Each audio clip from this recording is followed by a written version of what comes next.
Signs, signs, everywhere a sign. Blocking out the scenery, chafing my mind. Do this, don't do that, can't you see the sign? See this shit? You see shit? Where's this sign at? Is this sign at a worldly place, at an ungodly place? No. You see this shit? You see shit? Tanglewood Church of God. Back in the days, churches used to be a hospital for sinners. Mr. Moody, there's this drunk man stammering down the road back in the 1800s.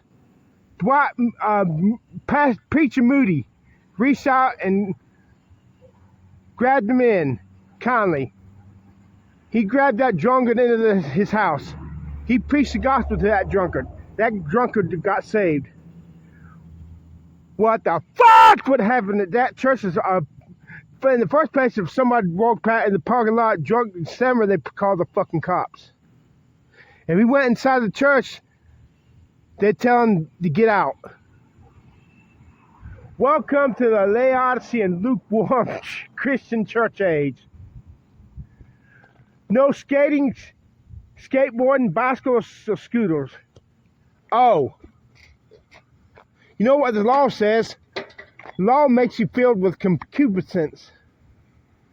Now what the fuck is concupiscence? You tell me I'm not allowed to do something, I'm gonna fucking do it just to thumb my nose at your asses. You see this shit? You see this shit? It's my goddamn bike. I come in this goddamn parking lot with that goddamn bike any goddamn time I goddamn want. If I come to church, I want to be loved. I want the gospel preached to me. Oh, in 2015, I came to this place. I was invited to the youth group. In spite of the fact that I was 42 fucking years old, the youth invited me. But the pastor, the youth pastor, his main name was I forgot his last name.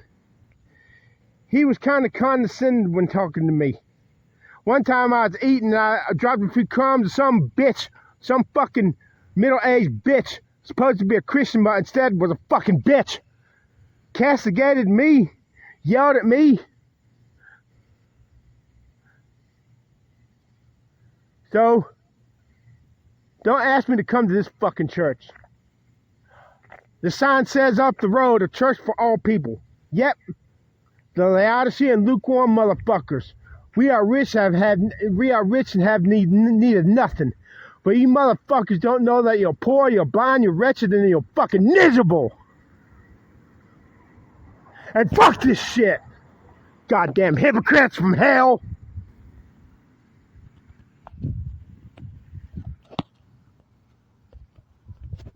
How the fuck do I shut this goddamn video off? God fucking damn it. Oh, and I'll never forget right here in 2015. One Sunday night, I came by here on my bicycle. It was dark like it is now. I just started crying. And guess what happened? One of the youths and some other man asked me, "What are you doing?" And they laughed at me for crying. Fuck you, you hypocrites. I was just crying. You didn't show me love. You laughed at me. Fucking hypocrites. Are you even fucking saved? Do you even believe this stuff you're preaching? Or is this just a fucking game to you? A fucking goddamn joke, you hypocrites?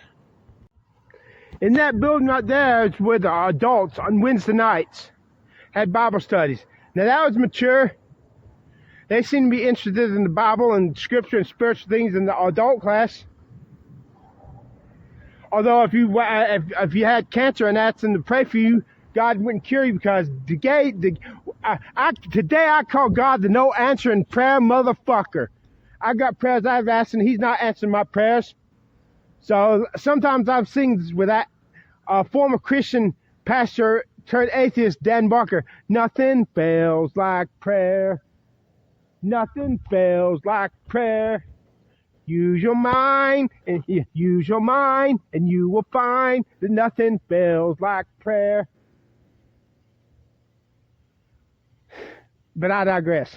But the youth in that sanctuary on Wednesday night, when the adults were gone, one afternoon, they were playing hard rock music inside. The girls here only care about sexy guys, all into sexy young guys. So, welcome to the Laodicean lukewarm church, and Jesus Christ is gonna spit you out, you hypocrites. And I have to ask you, how many of you who come to this fucking church are actually born again? How many? And how many of you are just playing church? And I'm pissed off. Yes, I'm cussing. I don't give a good goddamn if you don't like it. I'm pissed off. I'm sick. I'm supposed to act like I'm sick. Goddamn! Now I do have a confession to make. I got invited to this youth group by a member of the youth group because I was 42 years old, but they still thought I belonged to the youth group because I looked young. At least that's the message I got. So when I was accepted as one of the youth, that made me feel so good to myself. You know, I say this in hyperbole, I'd rather burn in hell looking 20 than live on earth looking middle-aged. I don't really mean that, but you know, you get the fucking message. I've always wanted to be a good-looking guy. The fact that they would let me into the youth group and participate in the youth group as one of them when I was 42 years old meant that they must have thought I looked like one of them. And that made me feel so good. So I was devastated when they told me I could not go to the youth group anymore. But I digress. While I was in the youth group, I was abused by that old cunt, that middle-aged cunt, because I dropped a few fucking crumbs on her fucking precious carpet that cost too much fucking money. They care more about the goddamn church building than to do the people in the fucking church. Laodicean, lukewarm, rich, fucking hypocrites. Gee, what the fuck you gonna do when persecution comes to America? Are you gonna deny Jesus? Are you gonna bitch and moan and groan when they come and confiscate for your fucking property, and you have to have church in the fucking woods hiding? What the fuck you gonna do, you hypocrites? So, anyways, but if I had been a good-looking guy, they would have loved me in that youth group. Because you see, the young people in the church, all in the sex, rock music, and no doubt a few of them are probably smoking the pot. Are you getting this, or am I not speaking loud enough? Shit!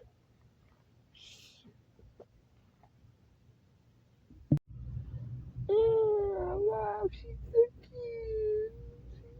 Oh, I touch her head. She's so cute. She's cute. Boop. Ah, she's cute.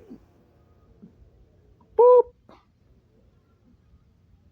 What is the story behind the song by Swing Out Sister, Am I the Same Girl? Wit to make a girl spit. Boop. Boop. Boop. They're cute. The story behind REM's Everybody Hurt. The girl in the casket.